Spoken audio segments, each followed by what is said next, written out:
నమస్కారం. ఈరోజు సుఖీభవలో వణుకుడు వ్యాధితో బాధపడుతున్నారా? మధుమేహానికి మంచి మందేది. పళ్ల రసాలు తాగుతుంటే రంగు తేలుతారా? సర్జరీ తర్వాత మళ్ళీ హెర్నియా వచ్చిందా? ఇంకా హెల్త్ టిప్. వయసు పైబడుతున్న కొద్దీ మన ఒంట్లో జవసత్వాలు సన్నగిల్లిపోవటం సహజం. ఫలితంగా శరీరం మన స్వాధీనం తప్పుతూ ఉంటుంది.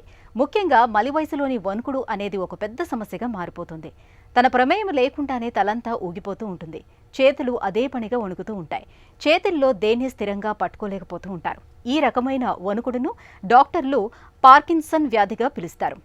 జీవితపు ఆఖరి దశను దుర్భరంగా మార్చే వణుకుడు వ్యాధికి ఇవాళ ఆధునిక వైద్యంలో చక్కటి మందులతో పాటు Botox, laser, deep brain stimulation వంటి సరికొత్త చికిత్సలు మనకు అందుబాటులో ఉన్నాయి. వణుకుడు వ్యాధికి కారణాలు, పరిష్కార మార్గాల గురించి ఇప్పుడు తెలుసుకుందాం.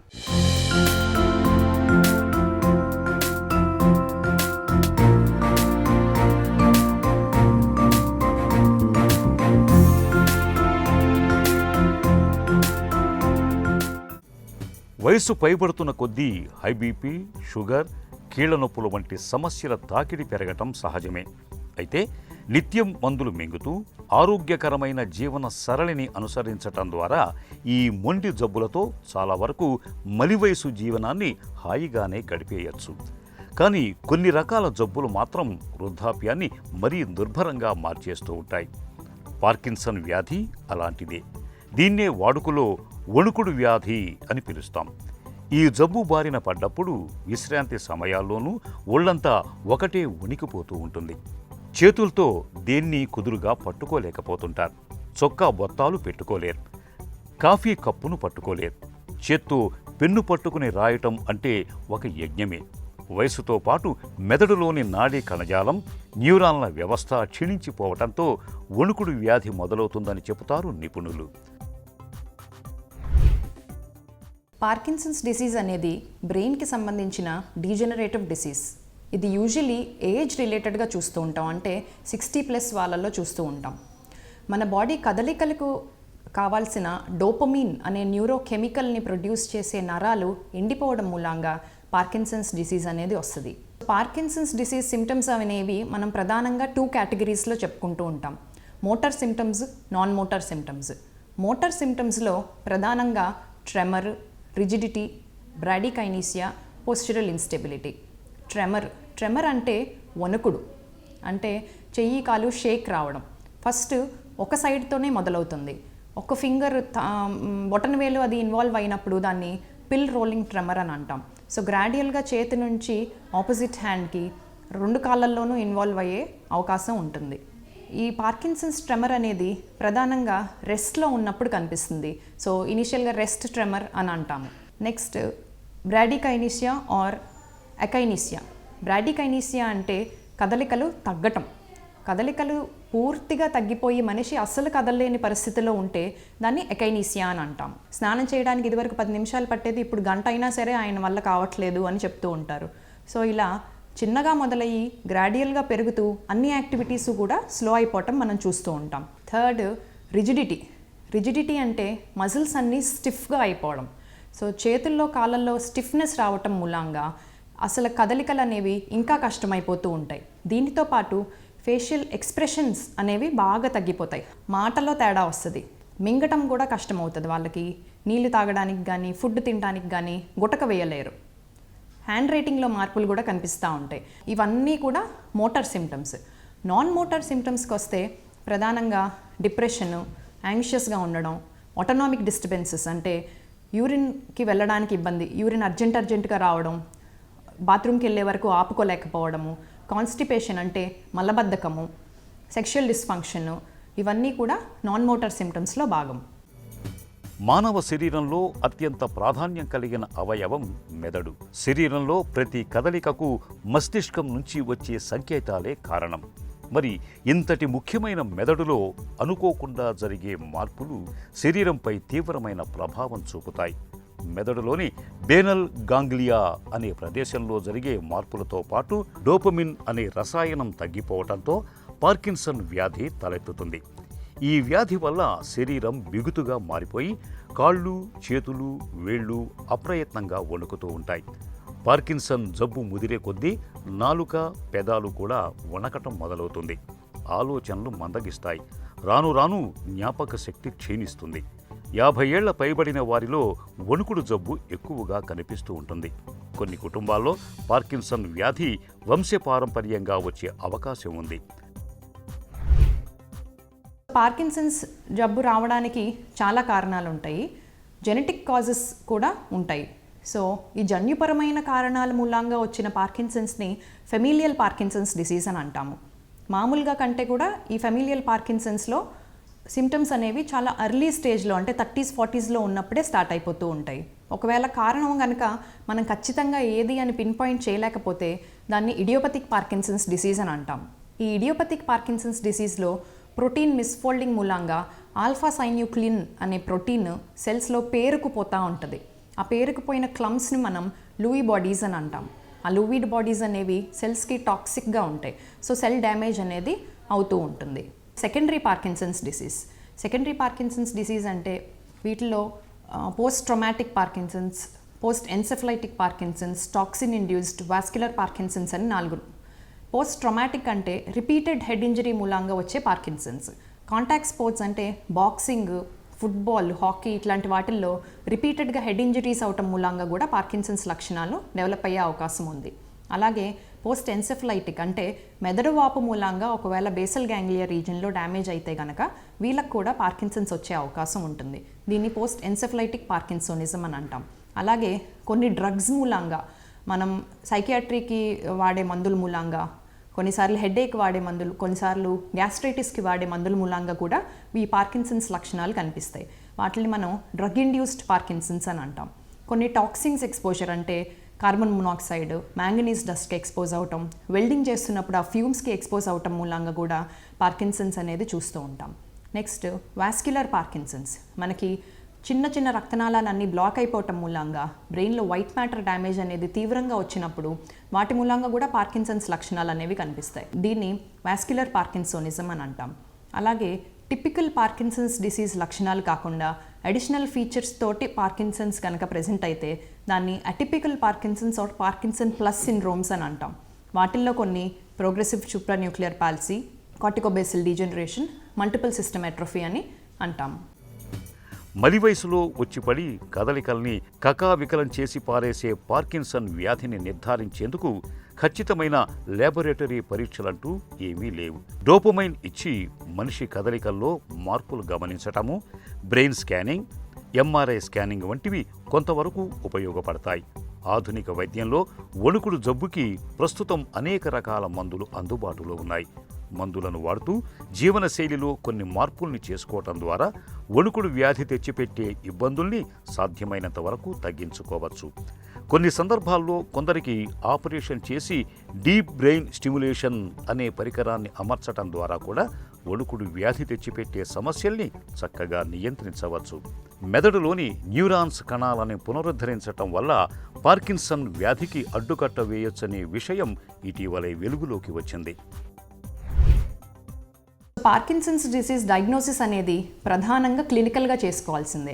పేషెంట్ న్యూరాలజిస్ట్ దగ్గరికి ప్రెజెంట్ అయినప్పుడు వాళ్ళు డీటెయిల్గా క్లినికల్ ఎగ్జామినేషన్ చేసుకొని మెడికల్ హిస్టరీ అంతా రివ్యూ చేసి ఒక నిర్ధారణకు వస్తారు. ఒకవేళ వేరే కారణాలు అంటే సెకండరీ కారణాలు అవన్నీ ఏమైనా రూల్ అవుట్ చేసుకోవాలంటే కొన్ని అడిషనల్ ల్యాబ్ టెస్ట్లు అనేవి ఆర్డర్ చేస్తారు. అవసరాన్ని బట్టి ఎంఆర్ఐ స్కానింగ్ కానీ ట్రోడాట్ స్కానింగ్ కానీ చేస్తారు. సో పార్కిన్సన్స్ జబ్బులో ట్రీట్మెంట్ కోసం మనం సిండోపా కానీ లీవోడోపా కానీ వాడతాం. మన బాడీలో డోపమీన్ అనే న్యూరోకెమికల్ ప్రొడ్యూస్ అవ్వట్లేదు కాబట్టి ఎక్స్టర్నల్గా టాబ్లెట్స్ రూపంలో మనం లీవోడోపా, సిండోపా సప్లిమెంట్ చేస్తాము. అలాగే డోపమీన్ లాగా ఎఫెక్ట్ ఉన్న కొన్ని మాలిక్యూల్స్ ఇస్తాం. వాటిని డోపమీన్ అగోనిస్ట్స్ అని అంటాం. అలాగే డోపమీన్ మెటబాలిజం అంటే ఆ డోపమీన్ బ్రేక్ డౌన్ని ఆపడానికి కొన్ని మెడిసిన్స్ ఇస్తాము. వీటితో పాటు సిమ్టమాటిక్ ట్రీట్మెంట్ కూడా చేయాల్సి వస్తుంది. సిమ్టమాటిక్ ట్రీట్మెంట్ అంటే ఫర్ ఎగ్జాంపుల్ పేషెంట్ కనుక యూరినరీ డిస్టర్బెన్సెస్ ఏమన్నా ఉన్నా, మలబద్ధకం ఏమన్నా ఉన్నా సరే దానికి ట్రీట్మెంట్ ఇవ్వాల్సి వస్తుంది. అలాగే కోఎగ్జిస్టింగ్గా డిప్రెషన్ ఉంటే డిప్రెషన్కి మందులు అవన్నీ కూడా వాడుకోవాల్సి వస్తుంది. వీటన్నిటితో పాటు హెల్దీ లైఫ్ స్టైల్ అంటే యోగా అనేది పార్కిన్సన్స్ జబ్బులో చాలా ప్రూవెన్ ఎఫెక్టివ్నెస్ ఉన్న ట్రీట్మెంట్. దాంతోపాటు మెడిటేషన్ కూడా బాగా పనిచేస్తుంది. సో ఇవే కాకుండా పార్కిన్సన్స్లో ఈ మధ్యకాలంలో మోస్ట్ అడ్వాన్స్డ్ ట్రీట్మెంట్ అంటే డీబీఎస్, డీప్ బ్రెయిన్ స్టిమ్యులేషన్ అనేది కూడా అవైలబుల్గా ఉంది. పేషెంట్ ఒకవేళ మనం పెట్టిన మెడిసిన్స్తో రెస్పాన్స్ అనేది సరిగ్గా లేకున్నా లేదా మెడిసిన్స్ మూలంగా సైడ్ ఎఫెక్ట్స్ అనేవి భరించలేనంత ఉన్నా సరే ఈ DBSకి వెళ్ళాల్సి వస్తుంది. ఈ డీప్ బ్రెయిన్ స్టిమ్యులేషన్లో చిన్న ఎలక్ట్రోడ్ అంటే చిప్ లాంటిది మన బ్రెయిన్లో ఇన్సర్ట్ చేస్తారు. ఆ చిప్ ద్వారా మైనర్ ఎలక్ట్రిక్ కరెంట్ అనేది డెలివర్ చేస్తూ ఉండడం మూలంగా బ్రెయిన్ ఏరియాస్ యాక్టివేట్ అయ్యి ఈ పార్కిన్సన్స్ సిమ్టమ్స్ అనేవి తగ్గుతాయి. వణుకుడు జబ్బుకి చికిత్స అందకపోతే వ్యాధి ముదిరిపోయి పేషెంట్ పూర్తిగా అశక్తుడైపోతాడు. కాబట్టి పార్కిన్సన్ వ్యాధికి సకాలంలో చికిత్స అందేలా చూడాలి. మందులు మొదలుపెట్టాక జబ్బు చాలా వరకు అదుపులోకి వచ్చేస్తుంది. ఇంట్లో నడిచేందుకు, పడిపోకుండా ఉండేందుకు ఇంట్లోనూ బాత్రూంలోనూ తగిన మార్పులు చేసుకోవాలి. పార్కిన్సన్ వ్యాధిగ్రస్తులు మానసికంగా కుంగిపోకుండా కుటుంబ సభ్యులు చూసుకోవాలి. తరచూ వారితో మాట్లాడుతూ ఉండాలి. జీవితంలోని గత జ్ఞాపకాలను గుర్తు చేయాలి. నెలకు 1-2 సార్లు ఆ వ్యక్తి పాత స్నేహితులను, బంధువులను కలిసేలా చూడండి. వారి పనులు వారే చేసుకునేలా ప్రోత్సహిస్తూ ఉండాలి. చిన్న చిన్న వ్యాయామాలు చేయించాలి. వాకింగ్, తేలికపాటి బరువులు ఎత్తటం, బ్రీతింగ్ ఎక్సర్సైజులు చేయిస్తే మంచి గుణం కనిపిస్తుంది. మేని ఛాయ కాస్తంత తక్కువగా ఉన్నప్పుడు రంగు తేలడానికి మనలో చాలామంది చేయని ప్రయత్నం అంటూ ఉండదు. టీవీల్లో, పేపర్లో కనిపించిన ప్రతి క్రీముని, ఆయింట్మెంట్లని చర్మానికి పట్టిస్తూ ఉంటారు. ఇంకా కొంతమంది అయితే పళ్ల రసాలు తాగుతుంటే రంగు తేలుతామన్న నమ్మకంతో తరచుగా పళ్ల రసాలని తాగటాన్ని అలవాటు చేసుకుంటూ ఉంటారు. పళ్లల్లోని పోషక పదార్థాలు మేని ఛాయని పెంచుతాయని బలంగా నమ్ముతూ ఉంటారు. అసలు ఈ నమ్మకంలో నిజమెంత? పళ్ల రసాలు తాగుతుంటే నిజంగానే చర్మం రంగు మెరుగుపడుతుందా? ఆసక్తికరమైన ఈ నమ్మకం గురించి డాక్టర్ ఏం చెప్తారో ఇప్పుడు విందాం. చాలామంది అనుకుంటారు పళ్ళ రసాలు తీసుకుంటే చర్మంలో ఛాయ పెరుగుతుందని. మంచిదండి పళ్ళ రసాలు తీసుకోవడం. నా ఉద్దేశంలో నేనేం చెప్తానంటే, సీజనల్గా మీకు ఏదైతే పళ్ళు దొరుకుతాయో తప్పనిసరి పళ్ళు తీసుకోవాలి. హోల్ ఫ్రూట్ తీసుకోవాలి. రసం చేసుకుని తీసుకోవద్దు. Whole fruit more important. ఎందుకంటే డిఫరెంట్ ఫ్రూట్స్లో డిఫరెంట్ వైటమిన్స్ అవైలబుల్ ఉంటాయన్నమాట. రసం తీసుకుంటే ఏమవుతుందంటే వాటిలో మామూలు హోల్ ఫ్రూట్లో ఇంకా మిగతా ఉన్న వైటమిన్స్ సగం పైగా రావు అనమాట. సో అందుకని హోల్ ఫ్రూట్ తీసుకోవాలి. ఈ రసం తీసుకోవటం మూలంగా చర్మానికే కాదు, ఒంటి లోపల కూడా చాలా చాలా ఇంపార్టెంట్. ఒక ఇంపార్టెంట్ పాయింట్ మీరు తెలుసుకోవాల్సింది ఏంటంటే, చర్మం అనేది అందం కోసం అని మీరు అందరూ అనుకుంటారు, కానీ బేసిక్గా ఏంటంటే చర్మం ఇట్ ఈజ్ ఎ మిర్రర్. ఇది ఒక అద్దం లాంటిది. మీ లోపల ఆరోగ్యం దాని మీద కనిపిస్తూ ఉంటుంది. మీ లోపల అవయవాలన్నీ ఆరోగ్యకరంగా ఉన్నాయంటే మీ చర్మం కూడా ఆరోగ్యకరంగా ఉంటుంది. అంచేత ఈ ఫ్రూట్ జ్యూసెస్ కానీ ఫ్రూట్స్ కానీ మీ లోపల హెల్త్ కోసం ఎంత అవసరమో అలాగే చర్మం హెల్త్ కూడా అంతే అవసరం ఉంటుంది. కొన్ని రకాల సమస్యలతో పెద్దగా ఇబ్బంది లేకపోయినా బాగా అసౌకర్యాన్ని కలిగిస్తూ ఉంటాయి. హెర్నియా అలాంటి సమస్యే. వాడుకలో దీన్నే పేగుజారడంగా పిలుస్తారు. దగ్గినప్పుడు, తుమ్మినప్పుడు చర్మం కింద నుంచి ఉబ్బులాగా బయటకు కనిపిస్తూ చిరాకు పుట్టించే హెర్నియాకు ఆధునిక వైద్యంలో ఇవాళ మనకు సర్జరీ రూపంలో ఒక చక్కటి పరిష్కారం అందుబాటులో ఉంది. సంప్రదాయ సర్జరీకి భిన్నంగా లాప్రోస్కోపిక్ పద్ధతిలో కేవలం చిన్నపాటి రంధ్రాల సాయంతో జెల్లెల్లాంటి మెష్ని అమర్చి సులువుగానే హెర్నియాను బాగు చేయగలుగుతున్నారు. అయితే కొంతమందిలో సర్జరీ తర్వాత కూడా మళ్లీ హెర్నియా రావటం అనేది కనిపిస్తుంది. రికరెంట్ హెర్నియాగా పిలిచే ఈ రకమైన పరిస్థితికి కారణాలు, పరిష్కార మార్గాల గురించి డాక్టర్ని అడిగి ఇప్పుడు తెలుసుకుందాం. రికరెంట్ ఇన్సిషనల్ హెర్నియా అంటే ఏంటి? హెర్నియా అంటే ఎక్కడి నుంచైనా ఒక వీక్ స్పాట్ నుంచి ఇంటెస్టైన్స్ కానీ ఒమెంటం కానీ బయటికి వస్తుంటే దాన్ని మనం హెర్నియా అని పిలవడం జరుగుతుంది. ఇన్సిషనల్ హెర్నియా అన్నది ఎప్పుడైనా ఇన్సిషన్ ఇచ్చిన తర్వాత ఆ చోటులో వచ్చే హెర్నియాని మనం ఇన్సిషనల్ హెర్నియాస్ అని చెప్పడం జరుగుతుంది. అయితే ఇప్పుడు డేటా తీసుకుంటే 10 నుంచి 20% మధ్యలో, అంటే 10 మంది ఇన్సిషనల్ హెర్నియా సర్జరీలు అయిన వాళ్ళల్లో 2 లేదా 1 ఈ రికరెంట్ ఇన్సిషనల్ హెర్నియా అన్నది చూడడం జరుగుతుంది. అంటే రికరెంట్ అంటే ఆపరేట్ చేసిన దాని మీద మళ్ళీ రావడం అన్నదాన్ని రికరెన్స్ అంటాం. ఈ రికరెంట్ ఇన్సిషనల్ హెర్నియాస్కి ముఖ్యమైన కారణాలు, ఇప్పుడు పేషెంట్ మజిల్స్ అన్నవి మనం రిపేర్ చేసిన తర్వాత ఆ ఫస్ట్ థింగ్ అయితే ఆ రిపేర్ ఎట్లనైతే చేయాలో అట్లా చేయకపోతే ఈ రికరెన్స్ వచ్చే ఛాన్సెస్ ఉంటాయి. అండ్ మన అబ్జర్వేషన్లో ఎప్పుడైతే మెష్ లేకుండా రిపేర్ చేస్తున్నామో వాళ్ళలో ఈ రికరెన్స్ రేట్స్ అనేవి చాలా ఎక్కువైపోవడం చూస్తున్నాం. ఇంకొకటి సెడెంటరీ లైఫ్ స్టైల్ ఉంది. సర్జరీ తర్వాత పొట్ట లోపల ప్రెషర్ ఎక్కువైపోయింది, పేగు లోపల కదలికలు లేవు, ఇంట్రా అబ్డామినల్ ప్రెషర్ పెరిగిపోయింది అంటే వాళ్ళల్లో ఈ హర్నియాలు అనేవి ఎక్కువ రావడం చూడడం జరుగుతుంది. ఇదే కాకుండా కొన్ని రకాల ఇన్ఫెక్షన్స్ ఉండడం వల్ల, కొన్ని ఫాల్టీ టెక్నిక్ యూస్ చేయడం వల్ల, అక్కడ ఆ మజిల్ అన్నది నెక్రోస్ అయిపోవడం వల్ల హర్నియా ఫార్మేషన్స్ అన్నవి జరగడం చూస్తున్నాము. సర్జరీ తర్వాత తలెత్తే హెర్నియా లక్షణాలు ఎలా ఉంటాయి? సాధారణంగా అన్ని హర్నియాల లాగానే ఈ ఎక్కడైనా వీక్ స్పాట్ ఉంది, దగ్గిన లేకపోతే ముక్కిన ఈ స్వెల్లింగ్ అన్నది రావడం చూస్తుంటాం. పడుకుంటే మళ్ళీ ఆ స్వెల్లింగ్ లోపలికి వెళ్ళిపోతుంది. అయితే ఎప్పుడైతే ఆపరేషన్ చేసిన ప్లేస్లో వస్తుందో దాన్ని మనం ఇన్సిషనల్ హెర్నియా అంటాము. దాన్ని రికరెంట్గా మళ్ళీ ఒకసారి ఆపరేషన్ అయిన తర్వాత మళ్ళీ వచ్చింది అన్నప్పుడు రికరెంట్ ఇన్సిషనల్ హెర్నియా అని పిలవడం జరుగుతుంది. రికరెంట్ ఇన్సిషనల్ హెర్నియాను ఎలా నిర్ధారించుకుంటారు? నార్మల్ హర్నియాని ఎట్లయితే మనం గుర్తిస్తామో వీటిని కూడా అట్లానే క్లినికల్ ఎగ్జామినేషన్ ద్వారా గుర్తిస్తాము. అయితే ఈ ఇన్సిషనల్ హర్నియాస్లో ఉన్నప్పుడు ఒకటే డిఫెక్ట్ అన్నది ఉండకుండా మల్టిపుల్ డిఫెక్ట్స్ ఉండే ఛాన్సెస్ ఉంటాయి. కాబట్టి కొన్నిసార్లు అల్ట్రాసౌండ్ లేదంటే సిటీ స్కాన్ లాంటిది కూడా అవసరం పడే ఛాన్సెస్ ఉంటాయి. మళ్ళీ సర్జరీకి వెళ్లకుండా రికరెంట్ ఇన్సిషనల్ హెర్నియాను సరిచేయొచ్చా? చాలామంది వచ్చి అడిగేది మళ్ళీ ఆపరేషన్ లేకుండా మనం ఏమన్నా చేయొచ్చా, మందులతోని ట్రీట్ చేయొచ్చా అని. అయితే హర్నియా అన్నది మందులతో ట్రీట్ చేసే ప్రాబ్లం కాదు. ఇది ఖచ్చితంగా సర్జరీ చేయాల్సిందే. ఏదైతే డిఫెక్ట్ ఉందో దాన్ని క్లోజ్ చేయాల్సిందే. రికరెంట్ ఇన్సిషనల్ హెర్నియాను సర్జరీతో ఎలా సరిచేస్తారు? ఈ రికరెంట్ ఇన్సిషనల్ హెర్నియాస్లో simple hernias and complex hernias అన్నది చూడడం జరుగుతుంది. ఎప్పుడైతే ఈ ఇన్సిషనల్ హెర్నియా 2 సెంటీమీటర్ల కన్నా చిన్నగా ఉంటుందో ఆ డిఫెక్ట్ని క్లోజ్ చేయాల్సిన అవసరం లేదు. ఆ డిఫెక్ట్ చుట్టూతా వైడ్గా మనం ఒకవేళ మెష్ని అమర్చగలిగితే అన్ని దిక్కులు కూడా స్ప్రెడ్ అయ్యేటట్టు మళ్ళీ హెర్నియాలు రాకుండా మనం చూసుకోవచ్చు. అయితే ఎప్పుడైతే 5 సెంటీమీటర్స్ కన్నా చిన్నగా ఉంటుందో హర్నియా వాళ్ళల్లో మాత్రం ఈ డిఫెక్ట్ని ఖచ్చితంగా క్లోజ్ చేసి మెష్ వేసి రిపేర్ చేయాల్సిన అవసరం ఉంటుంది.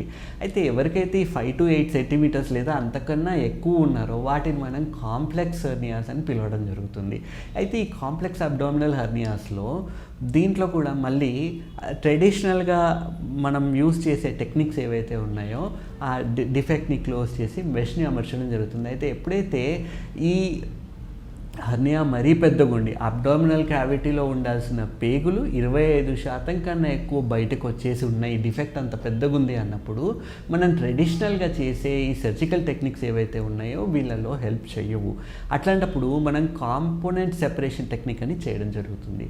పోస్టీరియర్గా మయోఫేషియల్ లేయర్ ఉంటుందో ట్రాన్స్వర్సస్ అబ్డామినస్ మజిల్ అన్నది రిలీజ్ చేయడం జరుగుతుంది. ఈ రిలీజ్ చేయడం వల్ల ఆ మజిల్ ఆ లేయర్ అన్నది స్ట్రెచ్ అవ్వడం వల్ల మధ్యలో మనం మధ్యలో దాకా తీసుకొచ్చి మిడ్ లైన్లో దాన్ని క్లోజ్ చేయగలుగుతాం. దాని మీద నుంచి మళ్ళీ మెష్ పెట్టి రిపేర్ చేయాల్సిన అవసరం ఉంటుంది. అయితే ఈ రికరెంట్ ఇన్సిషనల్ హెర్నియాస్ అన్నవి అందరూ ఆపరేట్ చేసే ప్రొసీజర్స్ కాదు. దీనికి ఒక ఎక్స్పీరియన్స్ అన్నది కావాలి.